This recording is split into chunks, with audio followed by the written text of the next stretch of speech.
Hello, everybody, and welcome in to another episode of the Couch GMs podcast. It is officially September, Friday, September 1st, 2022. And that's right, we're here for the second time this week. We're back for 2 episodes a week for the rest of the fantasy season. And on top of it, we got Tyler Snyder and Cody Rocap in the house. The three best friends are back with you. How you guys doing today? I'm doing good. A little tired, but doing good. I'm just as tired. We're there with you, Cody. Probably going to stumble a lot, so we got this. I mean, That's at least you're like just throwing it out there. You're not even going to try to bring the energy and hide it. We're just like, we're going to lead off this episode with, we're going to be tired and boring. Bored? I no, never no. said boring. Yeah, I said boring we're was going to be not tired. included. And we're Okay. going to get there. Once we get into, past some of the sad news about cuts, get into season preview, the energy will start coming up. Okay. The news and notes is still a very important segment if you're talking fantasy football, though. So we're going to hit that first. Like Cody said, we're going to go season preview. And then I think the biggest energy is going to come at the end of the show when we're going to give our bold predictions for the season.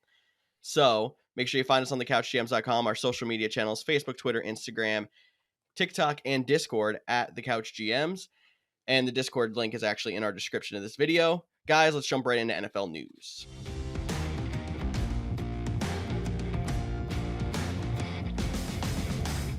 Starting off NFL news, we got to talk about those cuts that we did tell you at the beginning of last episode. We did not know all the cuts that were happening as we recorded our episode Monday night that released on Tuesday. Some of the big ones that could have fantasy impact. I'll start off with some running backs. Trey Sermon was cut by the San Francisco 49ers. He was then signed by, or I should say, claimed by the Philadelphia Eagles on waivers. And Marlon Mack was cut from the Houston Texans, and he is back on the Texans practice squad. Which of these two do you think has the biggest impact? And just walk me through. I mean, they both have impacts, but in different ways. I mean, Marlon Mack has an impact because it means bigger things for Dameon Pierce in front of him. That now, to me, says Dameon Pierce is the guy. He is going to be, the bell cow. Like, his value just skyrocketed to me because they were willing to cut the guy that I thought was going to split some carries with him. On the other hand, Trey Sermon is big because, he's going to do the opposite. He's a third round pick last year. He's got some talent. He had some upside. He has the potential to eat into Miles Sanders' carries. And we already know that the Eagles like splitting carries with their running backs. And just when Miles Sanders gets going is when they randomly throw in other running backs to take 10 carries in a row. So now Trey Sermon can eat into that a little bit. So I think it hurts Miles Sanders' value a little bit. I don't think Trey Sermon's going to end up like stealing his job and becoming this great fantasy asset, anything like that. But, they don't claim a guy with his talent after trying to trade for him unless they planned on having him involved in the offense in some way. Yeah, I think what you made a good point. I don't think any of these cuts that we're talking about, the quote unquote big name cuts, there wasn't a true surprise or a guy we're expecting a lot of fantasy output from, but it could just shake some things up. Trey Sermon, hopefully, a change of scenery could, make him a better running back. Unfortunately, it didn't work out in San Francisco. Marlon Mack, being on the practice squad, I think it's also worth noting that the new practice squad rules and how you can call people up. So just because he's on the practice squad doesn't mean he might not get activated for game day. So week one is really going to be interesting for the Texans too, because I know that last year they really loved Rex Burkhead. So Dameon Pierce has like all the signs. Like if you drafted 2 weeks ago, got him round 12 or later, like that seems like a steal. But there might be some changes as we progress in those first couple of weeks. And then one other running back, the Philip Lindsay did get released from the Indianapolis Colts, so it does seem like it's a two-headed race there between Jonathan Taylor, who is the fantasy star, and then Naeem Hines, who is still being talked about as a guy that's going to have a big part in the offense. I just want to circle back to Dameon Pierce one last time because I know I did a couple of drafts this week where Dameon Pierce now after this Marlon Mack news is going as high as like the third, fourth round. I know a lot like in a lot of situations people got him in like the 12th round. I know in our league of record I got him in round 9. Like where is the line on where you would cut off taking Dameon Pierce? And it is still a little bit of a risk. It's a rookie running back. They're probably still going to split to an extent. I'm a big fan of Dameon Pierce, and I keep saying that this guy is like a good target because of the fact that he's getting drafted late. You're getting a starting running back late in the draft. That is good value. Now, if he moves up into the third or fourth rounds, suddenly his value is not that great anymore. Yes, he is this exciting rookie. He might get the bulk of the carries, but you need to remember that he's playing on the team that scored the least amount of points last season. Um, and usually, when you have a low scoring team like that, especially one with a bad defense and just a bad all around team like the Texans, often you fall behind in games early and you need to move to the pass and abandon the run to try to stay in the game and play catch up. And that's never a good sign for a running back. It's usually a bad sign to take a running back from a really bad team. And that's where this is. Again, Dameon Pierce has all the potential to get plenty of carries, get some red zone opportunities. He's going to be involved, but he's not going to be this end all be all break the bank league winner because of the team that he's on. So tamper your expectations. I would say no earlier than the 7th round, in my opinion. Which I feel like means in a lot of, recent ranking updates, you're probably not going to touch him, but maybe it's a blessing in disguise in that point. Like I'm with Tyler. I think that's about a good spot to take him because there is still risk, even though he is the new flashy thing. Temper your expectations a little bit. The Texans have been very active outside of just the running back market, though. OJ Howard was cut from the Buffalo Bills, and the tight end is now visiting with the Texans after his visit with the Bengals fell through. And also, one of Tyler's favorite backup wide receivers, Tyler Johnson, was cut by the Tampa Bay Buccaneers. He signed with the Houston Texans. So they're building up, and I feel like this is way too much Texans talk for a fantasy podcast. Is it just me?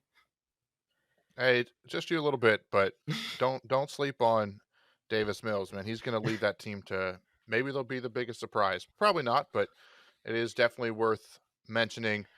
Um, but we talked about wide receivers, and I know Snyder's going to talk about how the Titans only had 4 wide receivers on their initial 53 roster, but they did add a guy. You might have heard of him. His name is Josh Gordon. Snyder, as the resident Titans fan, are you excited for Josh Gordon, or is this just another, like, are we overvaluing the name aspect of it? And this would be the same if it was just some UDFA or something like that that was signed without the name recognition. Like you mentioned earlier, there is the potential of calling somebody up off your practice squad and making them active for your game day. Well, you don't have to call them up. You can make up to 3 practice squad players active for game day. I believe a player can be active 3 times on the practice squad. But it is worth noting that he is on the practice squad. He came in for a tryout for a team that at the time only had 4 receivers on their roster, and they ended up promoting Cody Hollister, which, if you're wondering who is that exactly, they promoted Cody Great name. Hollister off their, yeah, promoted him and signed Josh Gordon to the practice squad instead to be wide receiver 5. So I'm a little excited. It's a guy who has some upside, some potential. He does have a shaky past, but anytime he plays, he is pretty exciting. But he is on the downswing of his career. Last time we talked about Josh Gordon doing amazing things, hasn't been for a few years now. He does have the potential to do something, especially on a team that is so wide receiver needy. But I would definitely tamper your expectations, and this is not a guy that I'm looking to draft anywhere. All right. I mean, That's right. yeah. I was going to say Go that's ahead. right from the Titans fans, uh, you know, mouth. That's kind of weird to say on a podcast, even though we're talking. But right from what he's been following, what he's hearing around the camp. So that wraps up pretty much most of the big cuts. George, do you want to get anything else, or do you want to talk about the next couple guys? No, I was going to move us on to the next segment in our news, which is basically signings. I mean, these guys were actually running backs that were cut last week, so it's not really new cut news. But the Chargers signed running back Sony Michel after rookie Isaiah Spiller was not super impressive in the preseason. So Michel is now expected to be the primary backup to Austin Eckler. It'll probably be some kind of a split if it gets down to that, but we're hoping we don't need to worry about it. And then the Ravens signed running back Kenyon Drake after his cut from the Raiders.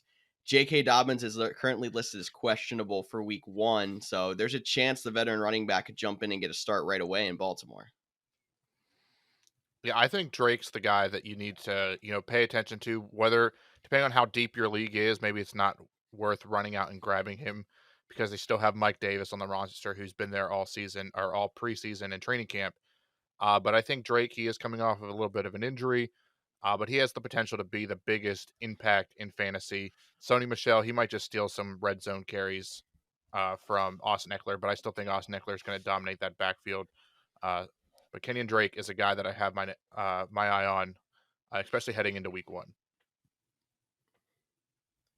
Yeah, I don't think Yeah, I Tyler mean, has I'm anything. not. Oh, there we Yeah, go. I don't really have too much to share on that. I'm not huge on Kenyon Drake. I think he is going to be the primary backup to J.K. Dobbins. He might have a chance to start week 1, but I'm being honest. Like, Kenyon Drake's a guy you could pick up off free agency. If in week 1 you need to pick this guy up and start him right away, then your running backs are way too weak and you got bigger problems with your fantasy team.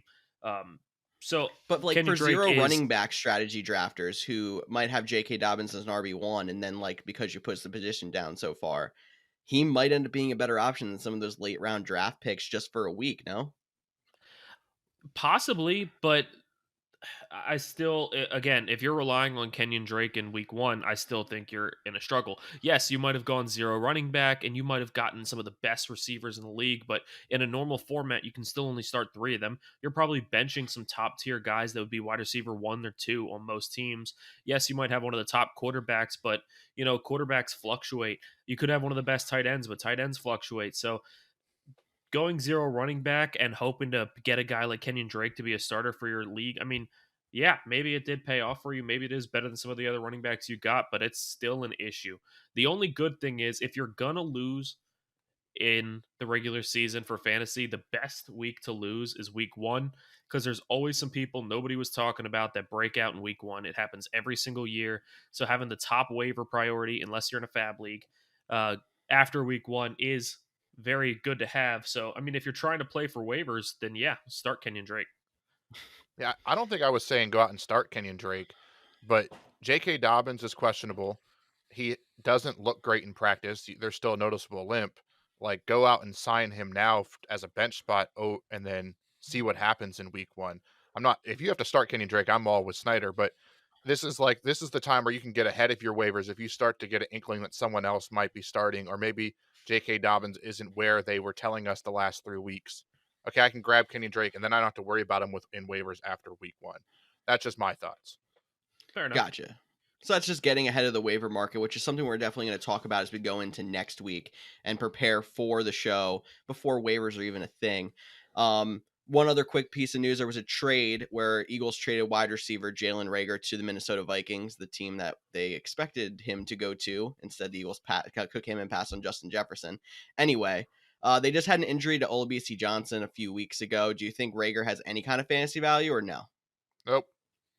Nope. All right, moving on.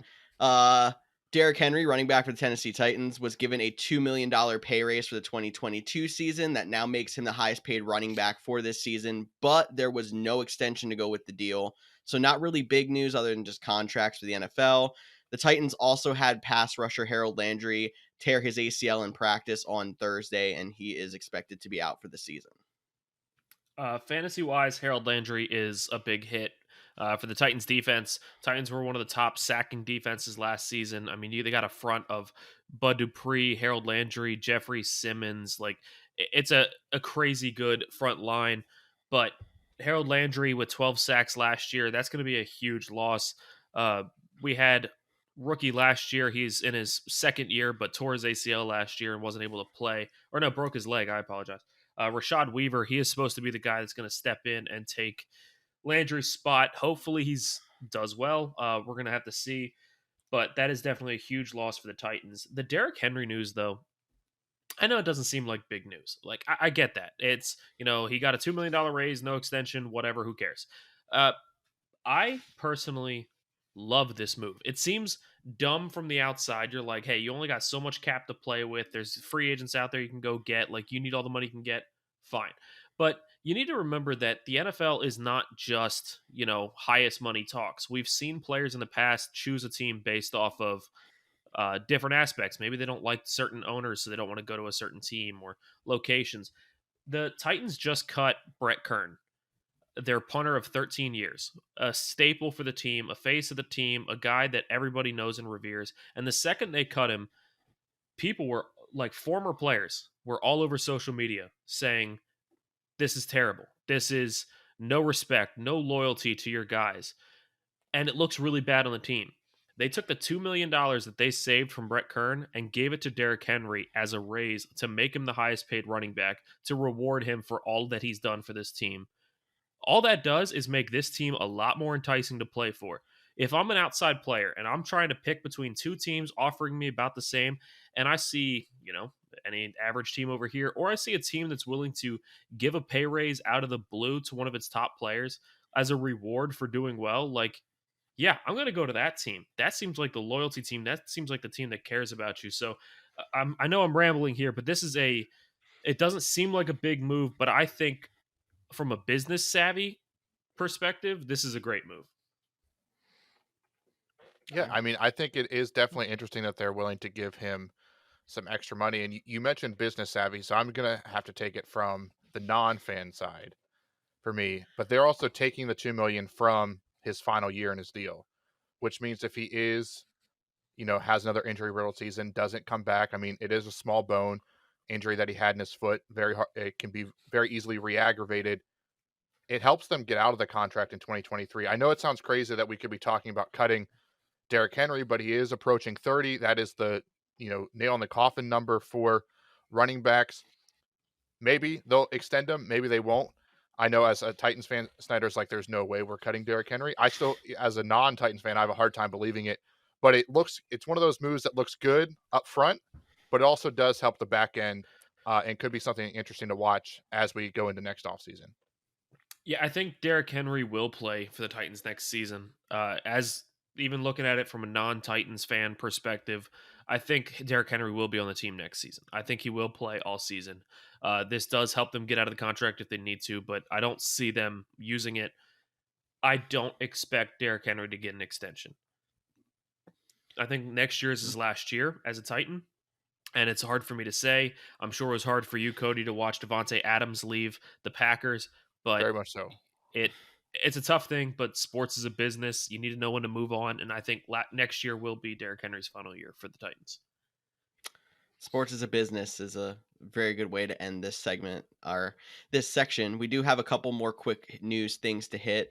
The Philadelphia Eagles were still active trading for Saints defensive back Chauncey Gardner-Johnson because the Saints had a very deep secondary that then got less deep when their safety Marcus May was arrested on Thursday for aggravated assault with a firearm. We obviously don't know too much about what's going on with that, but that's not a good look going into the first week of the regular season. And then also the Raiders, who have had a string of first-round picks not work, cut ties with their first-round pick from 2 years ago, Alex Leatherwood, the offensive lineman, and he was claimed by the Bears. Maybe the string of first-rounders for the Raiders that are not going to work are finally done, but we'll have to see how that works in the next few years. The Eagles are annoying. Can I just say that? The Eagles are super annoying this year.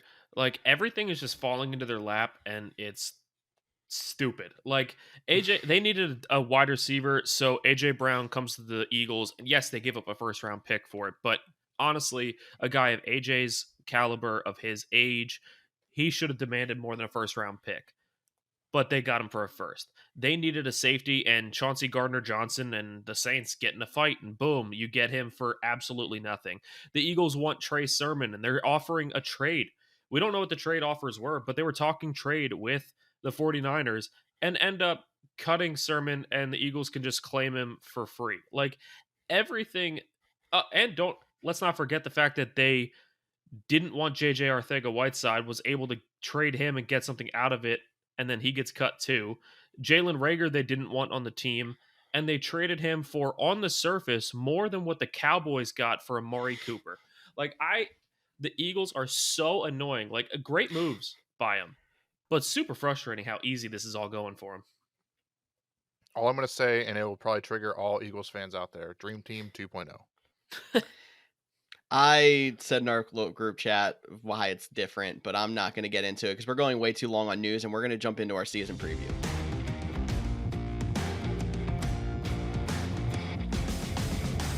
And before we jump into the next segment, I have to let you guys know support for the Couch GMs podcast is brought to you by Manscaped, who is the best in men's below-the-waist grooming. Manscaped offers precision engineered tools for your family jewels. Manscaped recently launched the Ultimate Men's Hygiene Bundle, their performance package. Join over 5 million men worldwide who trust Manscaped with this exclusive offer just for you. 20% off and free shipping worldwide with the code Couch GMs. That's COUCHGMS at manscaped.com. Now, I will let you all know they did send us some product review. I have it right here in front of me.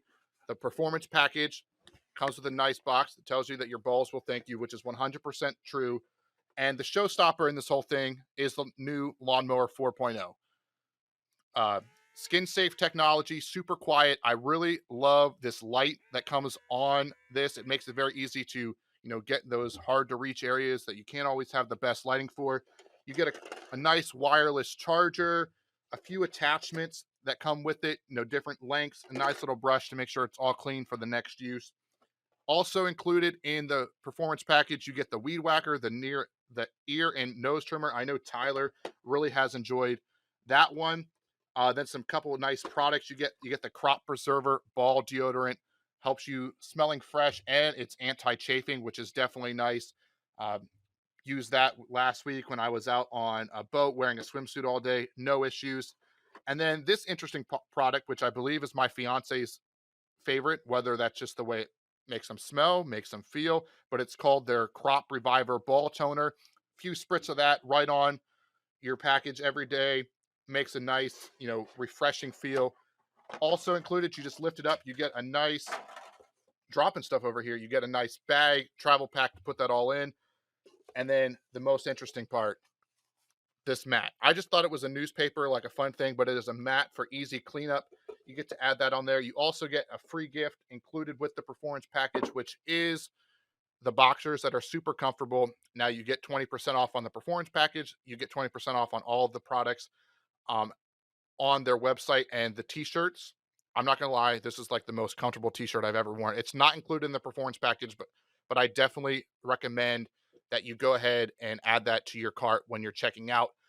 But all this stuff can be yours, and you can get 20% off and free shipping with the code CouchGMs. That's COUCHGMS at manscaped.com. That's 20% off with free shipping at manscaped.com. Use the codes CouchGMs, unlock your confidence, and always use the right tools for the job with Manscaped.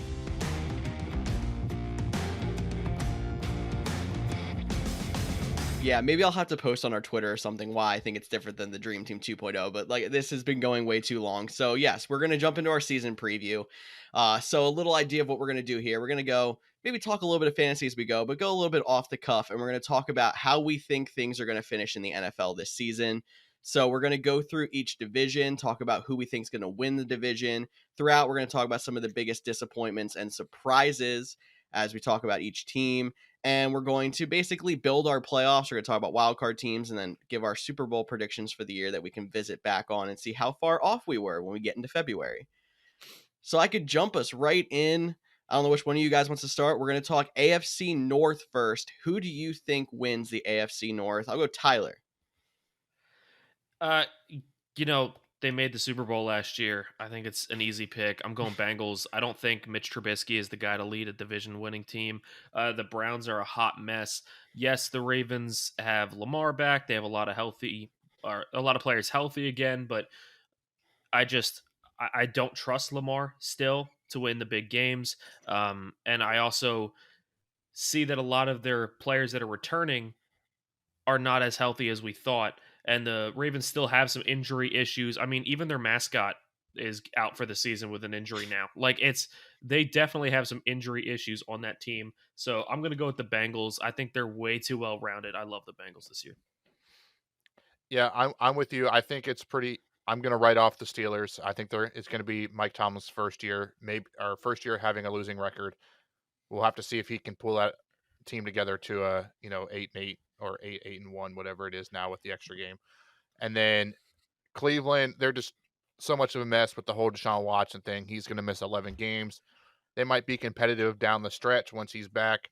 Not that he looked the best, but I think they're going to be too far in a hole, whether it's Jacoby Brissett or Josh Rosen gets called up if they're struggling. That leaves the Ravens and the Bengals. The Bengals, they fixed everything wrong with their team last year on paper. Now, granted, that is on paper, but they fixed their offensive line. They have the young wide receivers. This team only has a year or two left before they got to start paying a lot of people, and their team could look very different. So they're going to try to go all in, and I do have the Bengals winning the North as well. I'll just make it all three of us. Yeah, I also have the Bengals winning the North. I think it's very interesting that the Bengals offseason looked a lot like the Chiefs offseason did last year. Like, they were a very solid team. They get into the playoffs. They have Joe Burrow running for his life. And then, they go out there and fix the offensive line. The reason that the Chiefs didn't win the Super Bowl 2 years ago is because Patrick Mahomes was running for his life the entire game. So they basically followed that formula. I think it's definitely going to be enough to win the division. Are they going to get back to the Super Bowl? I will have to find out and see if I think they are going to, or if any of us are. But we can move on to the AFC East then. Actually, George, Cody. Oh, before you move okay. on, Yep. one thing I think we're going to do throughout going through the divisions is name our biggest fantasy disappointment and our biggest fantasy surprise. We'll just leave them hidden until we hit that division and your players there. But, I'm just going to start us off with our first division and our first fantasy disappointment of the season. It's Okay. mine. It's from the Pittsburgh Steelers, and it's Najee Harris. I think that Najee Harris is going to be the biggest fantasy disappointment, especially based off his ADP. I mean, this guy is usually second round, but I'm seeing him first round in a lot of drafts as well. He is dealing with a Liz Frank sprain.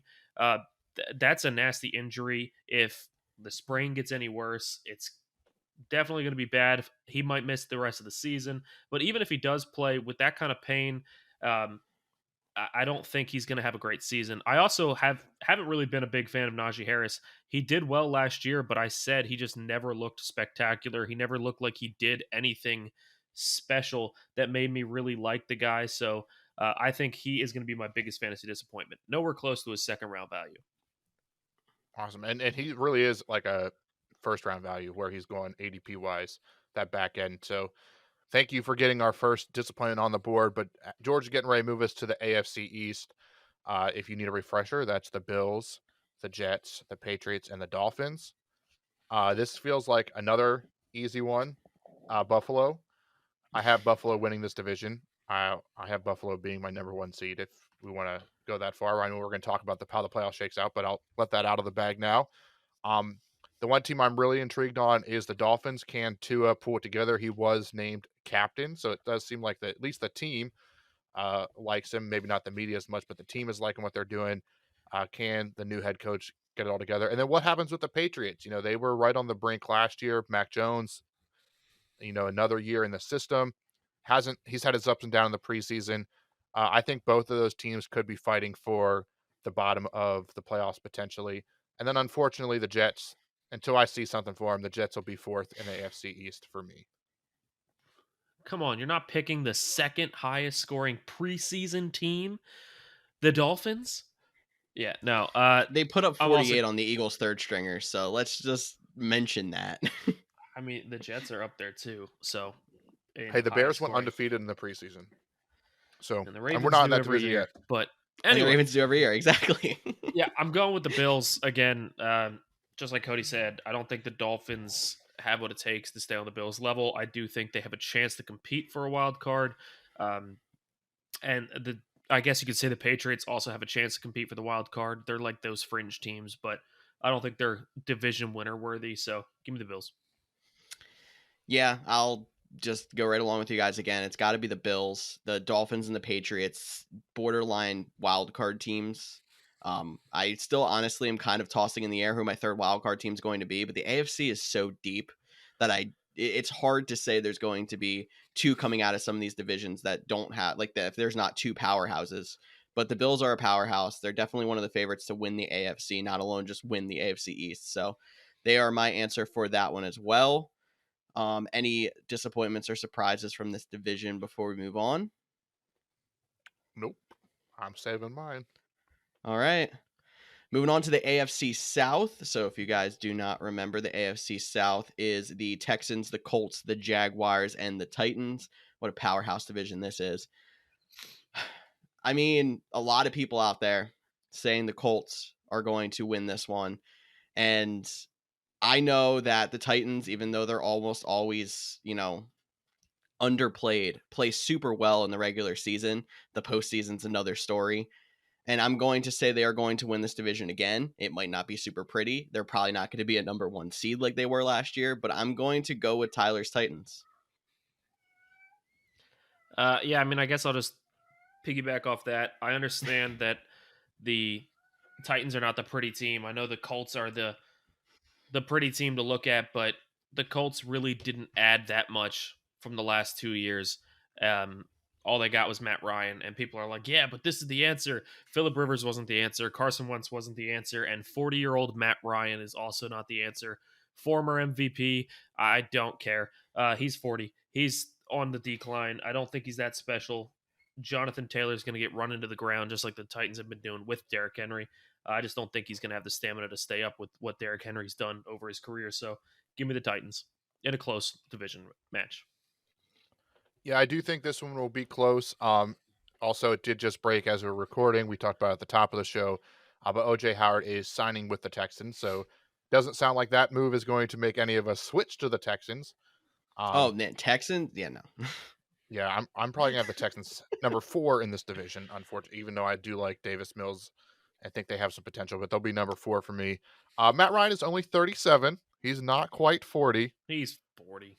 but I think you hit it on the nail on the head. This is going to be very close. And unfortunately, I think only one team is going to make it out of the AFC South, just because George mentioned it is such a deep AFC.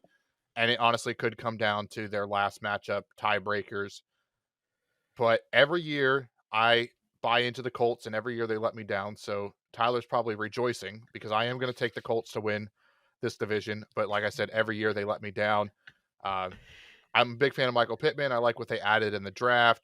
I think Nyheim Hines can, help spell some of Jonathan Taylor. They still have the offensive line that can help keep Matt Ryan up. The defense with Shaquille now, not Darius, Shaquille Leonard, getting ready to come back. There's a lot of pieces to like in the Colts, but I don't think you can sleep on the Titans, and they're not going to give the division away. It's going to be a dogfight all season long. And you think like dogfight is because it's Jonathan Taylor and Derrick Henry there in that division. But I have my surprise coming from this division, and it's Robert Woods. Everyone wants Treylon Burks to be the guy in Tennessee. Treylon Burks is still being drafted just as high as Robert Woods. And I think people tend to forget because he never was a flashy receiver and he's coming off of an injury that like Robert Woods has been a solid fantasy guy for years now.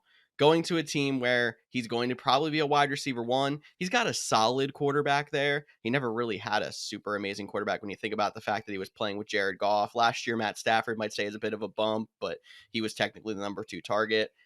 I like Robert Woods a lot as one of my favorite late round wide receivers. Robert Woods is currently listed as wide receiver 42 based off of ADP.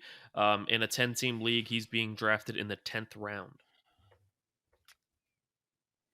Yeah, I mean that's pretty good value. So definitely like that surprise there, our biggest surprise. I would have stolen it, but George got to it first. But we can move on to the last AFC division, which is the AFC West, the Gauntlet division, as it's being called for this season. It has the Los Angeles Chargers. It has the Kansas City Chiefs. It has the Las Vegas Raiders. I almost said Oakland. And it has the Denver Broncos, who do have a contract extension to make Russell Wilson one of the highest paid quarterbacks without him ever playing a snap. So that's another bit of news that we did not hit on at the top of the show. I'm very interested on where you guys might go. George, are you going to give it to your Broncos? I'm so confused. I know why you're saying my Broncos, because I've been saying they're a quarterback away from a championship for how long, but you're the one that's trying to be like, my favorite team's the Chargers, as I have Eagles stuff everywhere behind me.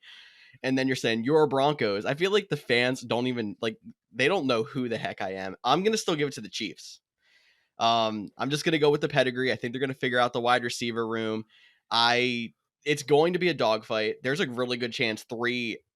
I don't think there's enough wins and losses to go around for 4 to make it from this division, but 3 coming from this division seems like it's automatic to me. So I'm going to go with the Chiefs in a very close race, and I think 3 teams from this division make the playoffs. All right. Well, I have 3 as well, but I guess we'll wait till after we do the wild card teams to give away who we think will miss it. And I'm going to go with George's favorite team. I'm going with the Chargers. They just missed last year. I like Staley. I like his aggressiveness. I know some people don't, but I like that he's willing to go for it on fourth down. It might cost him a game, but it will definitely win him a game here and there. I like what they added on their defense with J.C. Jackson and Khalil Mack. They still have Keenan Allen, Mike Williams, which I don't know if I can actually take him as my surprise as much as I've talked about him on the show, so I won't. But the Chargers, everything about them, I really like this season, and I think we're going to get to see that on display that first Thursday night game when they face the Chiefs.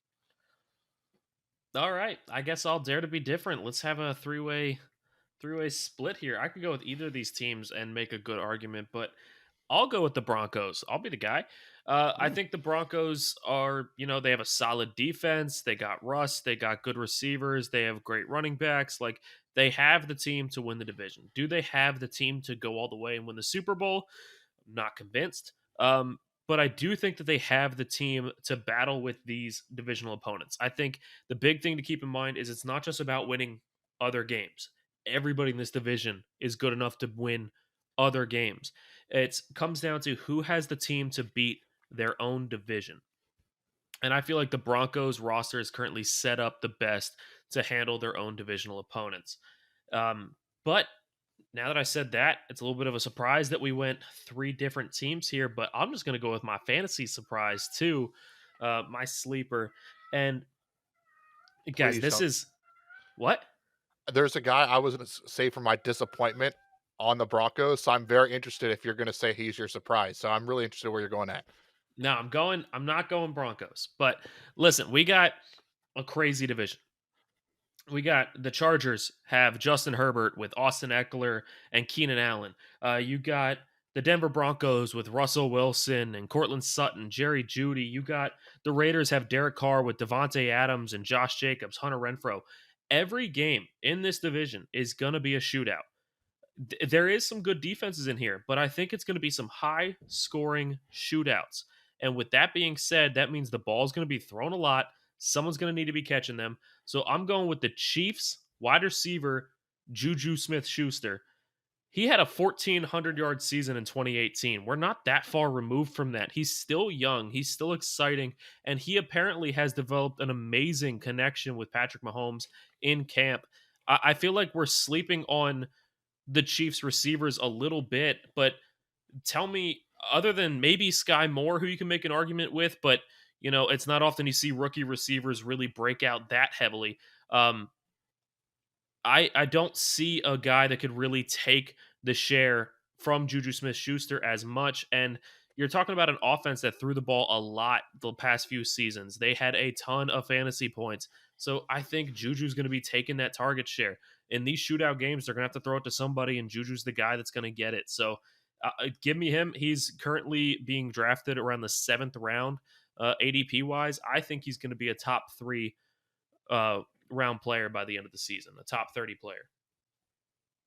Wow.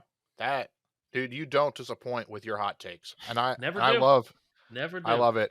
And I might be piggybacking a little bit off of your hot takes. It won't sound as bad now that you just made that proclamation, but I'm gonna go with my biggest disappointment in the same division. I hint at it is the Denver Broncos, and it's gonna be Jerry Jeudy. Ooh. I don't know what it is. I love Jerry Jeudy coming out of college, whether it's just his lack of production. Obviously, they get Russell Wilson back here. I am a fan of Cortland Sutton, and I think KJ Hamler is going to have a bigger role. I think he's going to kind of slide into that Tyler Lockett over the top kind of guy that Russell was used to, and then Cortland Sutton will be like the bigger guy on the outside. So maybe I just don't see the pathway for Jerry Jeudy to get the amount of targets and yardage of where he's being drafted. He's being drafted very close to Cortland Sutton, who I like a lot more. And I mean, I was just in a draft earlier this week, and they literally went back to back. And so for me, I'm completely out on Jerry Jeudy. Maybe I'll be wrong, but he's gonna be my biggest fantasy disappointment of the season. I like it. And I mean, I'll just throw a little bit out there to probably what Tyler's thinking. Like, it's just as easily could be Jerry Jeudy as the guy and Cortland Sutton as the odd man out. But I'm actually kind of with you that KJ Hamler is someone that's you can sleep on a little bit. Not like I'm taking him in a redraft, but like watch the waiver wire. If that offense is as explosive as we say it is, there's a chance he has some fantasy value at times. For sure. Do you guys want to do our wildcard teams now or do them all at the end and jump into the NFC? little planning on live air right now. I We guess we might can as just get our well. wild cards out now. I mean, Yeah. we're already in the AFC. Let's do it. Cody, you brought it up. You want to start us off? Who's your Sure wild thing. cards? All right. So just I have them numbered real quick. I have the Bills at 1, the Chargers at 2, the Bengals at 3, and the Colts at 4, which gives me the Chiefs at 5, the Raiders at 6, a team we did not talk about for the AFC West. I like the Raiders. And then my surprise team, the team I'm giving the last spot, barely over the Titans, is the Miami Dolphins. Okay. Okay. All right, I'll go next, I guess. That works. So my number 1 seed would be Buffalo, and then I'm going to go with the Bengals and the Chiefs, which means the Titans would be my 4 seed. And then going onto wild cards, I have the Chargers at my 5, Broncos at 6, and I think that 3-way fight at the end is going to be between the Ravens, Dolphins, and Colts, and I'm giving the edge to the Ravens. It's only because your girlfriend's sitting in the room right now. No. I mean, I think that they were very injured, and I get that Tyler thinks they're still going to be very injured. But if they stay healthy, I think that roster's too talented to not make a last wild card spot. I don't know if they're going to make any noise in the playoffs, though. Yeah, I really want to know the last time a team was the number 1 seed and then missed the playoffs the following season, or how often that's happened. I tried Googling it quick, but I couldn't find it fast enough live on air. But that's definitely an interesting take there, Cody. And it's not, honestly, it's not far fetched. I'm not, as a Titans fan, I'm telling you, it's not far fetched to say Titans missed the playoffs. But my wild card teams, I'm going with, in no order, because I didn't order them out. I didn't know you were doing that. But in no order, I got the Los Angeles Chargers as one of them. I have the Indianapolis Colts as a second one. And I have the Baltimore Ravens as a third one. I am saying the Chiefs miss the playoffs. That is something. That would be. I don't know. That'd be like Brady missing the playoffs back in the past, because you think like they're trying to put Mahomes on that pedestal like Brady for good reason, and like that would be crazy. I mean, you don't give me the name the hot takes guy for nothing. So no, it's definitely a hot takes guy, and I will just say it was hard not including the Titans. They were the number 1 seed with all their injuries last year, but there is a part of me that believes that if Tannehill struggles and they're like 500 around week 8 or something like that, that they might just go give it to Malik Willis, let him start balling out and start preparing for the next year. And if he gets them to the playoffs, they get him to the playoffs. And if not, they see what they have in their 3rd round pick. So that was just my thought process. Could be completely wrong, and the Titans could be the number 1 seed again because Mike Vrabel knows how to coach a team, and that's definitely worth it. But that's the AFC. Let's hit this NFC. We probably pick up the pace just a little bit, and we'll start with the NFC North, where the Bears are losing the division. I think that is a given between all 4 of us. The Lions was probably the next team between all 4 of us, which they actually could be better than we think, or maybe that's just the love from Hard Knocks. Vikings, Packers. I think this is going to be really close. My heart says the Vikings. Or no, my head says the Vikings. My his heart says the Vikings. Clip it. Nope. I caught myself fast enough. My head says the Vikings. My heart says the Packers. So I'm going to, of course, take the Packers. Yeah, I get Vikings. Where you're taking Vikings. I'm taking Vikings. Ooh. I don't think the Packers are that spectacular this season. Give me the Vikings. I really love what they got on that team.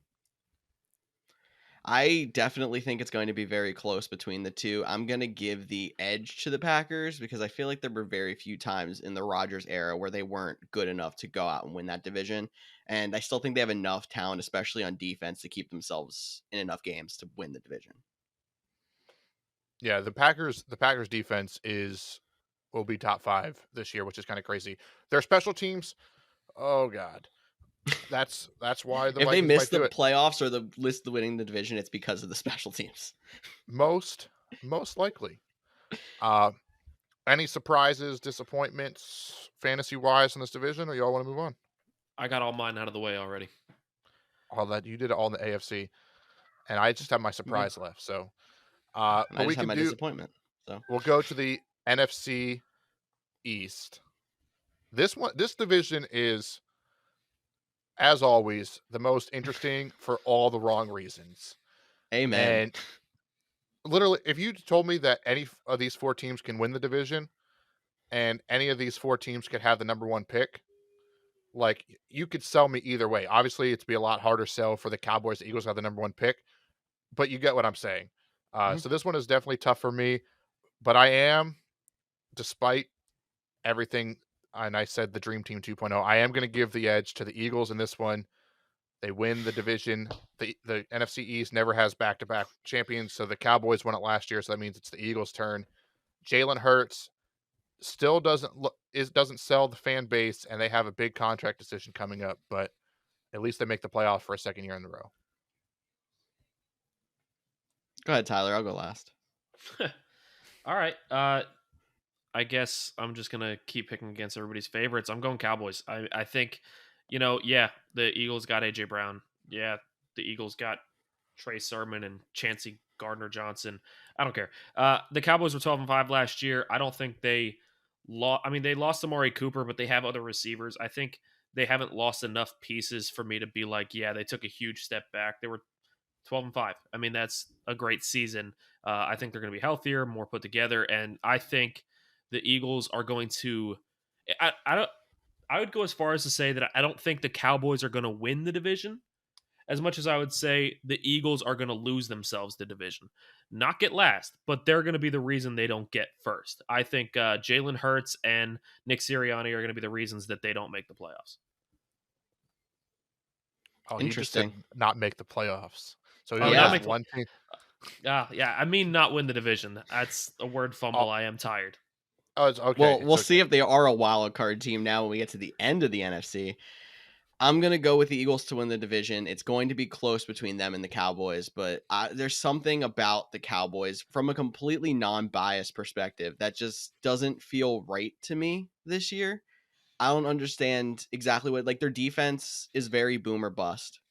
Like, yeah, they're going to get points off of turnovers on their defense, but I feel like the way that they were playing last year is not something you can replicate consistently throughout seasons. Like, they're going to give up more points because they're not going to get as many big play turnovers. Like, there has to be some kind of correction to the mean somewhere. And their offense is still going to be fantastic. So they're still going to win plenty of games. They're still going to be at least a borderline playoff team. We'll see if I put them in the wild card spot, but I think the Eagles are going to win the division. Yeah, I would have picked the Cowboys until they started having injuries on the offensive line, which then led to Tyrone Smith. Gonna is he? I can't remember if he's out for the whole season or he's just missing a big portion of it. So that was my deciding factor. But I will move us on to. I got one more thing to say in this division. I got my biggest disappointment coming out of here. And it's not coming from Dallas. It's coming from Washington. Terry McLaurin. I feel like I've always been sketched out about drafting Terry McLaurin.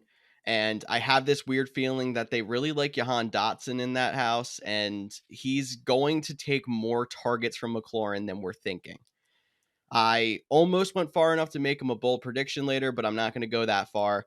Terry McLaurin is going to regress pretty far down into being like a lower end wide receiver 3, solid bench. Maybe you can play him in some bye week situations, but he's not going to be the consistent guy we've seen, I don't think. I like it. That's a good one. But we'll hit the NFC South, featuring the Masked Singer himself, Tom Brady. In the Buccaneers, we got the New Orleans Saints, Carolina Panthers, and Atlanta Falcons. I'll keep this one short. This is the Bucs. I want so badly to say the Panthers are going to win this division. I really want the Right? Baker Mayfield revenge tour to lead all the way to winning the division, but he's not. It's the Bucs. I mean, you could also make the argument for the Saints of like, you got Jameis coming off the injury. Everyone's been underwriting him despite his ability to throw 30 touchdowns a year. They stack the wide receiver room. Like, that division's probably going to be a lot better than last year, last few years when you're like, they're kind of disappointing. It's the Bucs though. Yeah, I'm with you. I think the Saints could be interesting, and I've been high on the Panthers in the past, so I'm not falling for that trap again. So maybe some reverse psychology, and Baker Mayfield will go on a revenge tour. But the last conference, like the AFC, the NFC West, is going to be a tough one. and we're going to talk about, the Rams, the 49ers, and the Cardinals. The Seahawks are in there too, but they are not one of the teams we're going to talk about potential for a playoff. Uh, but for me, I have to give it to the Super Bowl champs until they're dethroned. I think they're going to come away with this division. 49ers will be interesting. The Trey Lance, Jimmy Garoppolo thing is going to be an interesting dynamic to watch play out all season. Yeah, give me the Rams. That's simple. Yeah, the only other team I could really come up with a good argument for, I think, is Arizona, just because I don't like the uncertainty with quarterback at San Francisco, but I'm going with the Rams. Yep, I think we're all in agreement, but I will just say, since I haven't said it yet, my biggest disappointment maybe it's a surprise at this point. How do you ever work? But I don't think the Cardinals are going to be very good. So I think they're all going to struggle. I think Kyler Murray's going to struggle. I think Hollywood Brown is going to be a roller coaster. James Conner, he'll be startable in fantasy, but I think he's going to have some regressions. He's not going to have if he gets 10 touchdowns, I think that's a good season for him. So I think, unfortunately, the either you can take it as a surprise or disappointment, but the Cardinals as a team as a whole is going to be a lot closer to the Seahawks than the other two. Interesting. I mean, I could see that happening. Like, it's in the realm of possibilities, but that would be a real big blow up from, like, there was a lot of people not liking how Kyler Murray was looking at the end of the year, the whole drama that happened at the beginning of the offseason. They doubled down and say he's our guy and he has a lot of talent, and then they would just completely tank like that. I just don't see it probably not happening, but it's in the realm of possibility. Yeah, by mid-season, you'll have, DeAndre Hopkins coming back. You'll have Hollywood Brown will have more of a connection with Kyler. I feel like Kyler will be more comfortable in his role. So they have a chance to make a second half push to make the playoffs. Maybe not win the division, but a chance to make the playoffs based off a second half push. I will say if they were in the AFC, they would have no shot of getting a wild card. You can't play half a bad season and half a good season and make the playoffs in the AFC. In the NFC, they could honestly make a second half push and make the playoffs. Like, I don't think the NFC is really that spectacular. And some of these teams, like, it might be the Cowboys, it might be the Eagles, it might be the Packers, the Vikings, the 49ers. I can make arguments for all of them being disappointing. I can see a team that we might be expecting right now is going to make the playoffs is going to miss the playoffs, and they're not going to be anything like what we thought they were. They're going to take a huge step back. I don't know which team it's going to be, but there is going to be one of those teams, and Cardinals do honestly have a chance at the playoffs still because of it. Well, they have a chance at the playoffs, but are you going to put them in the playoffs as your prediction? I don't know if you want to go first. If you want to take a second to order yourself, I know Cody's got his whole thing in numerical order, so I can let him go first. But who are the wild card teams from the NFC? All right, I can go ahead and kick it off while Tyler gets his in order. But just based off my division winners, the Bucks would be the 1 seed, the Rams 2 seed, Packers 3 seed, and the Eagles 4 seed. Then I have to give the Vikings the 5th seed since they were the closest one competing for a division title. Then here's where it gets interesting. I'm going to say the Saints as the 6th seed as my second wild card team. Give me Jameis eating those W's on all the way to the wild card. And then as much as I've been on Trey Lance, I can't have the 49ers not be in the playoffs.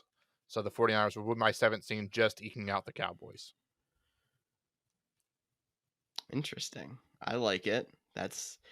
I mean, I feel like there's a group of 5 teams that you could probably throw in. I mean, it depends on your division winners that you could probably throw in the potential 3 spots. So I'll go next here. I have the Rams as the 1 seed and the Bucks as the 2. I think that's kind of seems to be the top 2 in my mind. The Packers is the 3, the Eagles is the 4. And then I have the Vikings also as my 5, just like Cody. My second wild card team is also the Saints, so it might not be as bold as you thought, but I am also a fan of Jameis eating them W's, as you say. And then that leaves the 3 teams that I'm on the fence for: the Cowboys, the 49ers, and the Cardinals. And I think that the 49ers and the Cardinals are going to beat up on each other enough in that division and probably both start slow and have to try to make a rally that the Cowboys are going to get the final spot. Alrighty, and Snyder? All right, give me the Rams as the 1 seed. Call me the hot takes guy, but I am making the Bucks the 4 seed. not the 2. So I'm going to go Rams, Vikings, Cowboys, and then Bucks. I'm going Vikings all the way up there at 2. I'm a lot higher on them than you guys are this year. I think they're going to surprise a lot of people, but that's my top 4. As far as wild cards, I'm going the Packers is the first wild card. Second wild card is going to the man. I've been back and forth between these two. I'm going to give it to they get to play the Giants and the Commanders twice a year. I'm giving it to the Eagles. That division's such garbage. And then my third wild card team is the San Francisco 49ers. I think the Cardinals will make a push. I think it'll be close. I think it will be within a game or maybe even a tie in record, and a tiebreaker goes to 49ers, but I think it will be close between the Niners and Cardinals. Alrighty, that's our wild card, how it plays out. So real quick, we have to go through our Super Bowl winners. Just anybody want to just jump at it and say who they think it's going to be? Are we going Super Bowl matchup and winner, or just winner? Yeah, matchup and winner. Okay. Yeah, we can't take the easy way out here on the Couch GMs podcast. This is what you do. You talk to your boys. You're like, oh, this team's going to win the Super Bowl. I don't know why I talked like that for that either, but... Oh, man. Okay, I'm going to go with the Buccaneers facing off against the Bills, and the Bills winning the Super Bowl. So is this your third or fourth year in a row picking the Bills to win the Super Bowl? This would be third. So you're going to get it right eventually, is what you're hoping. Exactly. That's it. I jumped on the bandwagon 1 year before everyone else did, and now I feel like I can't get off the bandwagon until they finally actually win. But then they're going to go to the Super Bowl 4 years in a row and lose like they've done in the past, right? Probably. Unfortunately. So you got yours on me to go. You can go. You can go, because I want to see your reactions to mine. Okay. Oh, gosh. So he's picking the Vikings to win the Super Bowl. Hot takes guy. But I'm going to go the Rams make it back. Okay. They face their LA counterpart in the Chargers, and they do not get the victory in the all LA Super Bowl, and the Chargers are Super Bowl champs. I really wanted to pick Packers Raiders because that is like what my heart wants, but I went with my heart on picking the Packers win the division, so I'll go with my head and I'll say Rams Chargers win. All right. All right, hot takes guy. I'm going with the Bills from the AFC, so that's not my hot take. But from the NFC, my NFC team making the Super Bowl is, how about them Cowboys? I'm going Cowboys go all the way to the Super Bowl. Laugh if you want, man. The NFC, name me a team the Cowboys just physically can't beat. The Rams might be one of them, but I feel like the way the that refs. I'm sorry, the Bucks. Yeah, not the Bucks, Tom but Brady the refs is with like the Bucks. Yeah, 100 pounds soaking wet. There's something up with that dude. I don't know. I got to see how that plays out. I think the Bucks are coming to an end. I think Tom Brady's coming to an end. I think the Rams are susceptible to that one fluke loss. They do it every year. They do it against somebody every year. I have a bad feeling Stafford won't make it to the end of the season. Call me crazy. I just don't think he will. And the way that Cooper Kupp is getting utilized, I feel like he is going to be really wearing down by the playoffs. So I think the Rams take a misstep in the playoffs. They lose a game. And maybe it's just because I'm bitter towards the Eagles right now for stealing A.J. Brown, but I'm seeing the Cowboys going to the Super Bowl, but the Bills pull it off. All right. You keep your title as hot takes heading into another fantasy season. Those are the Super Bowl picks. We got one more quick segment for bold predictions.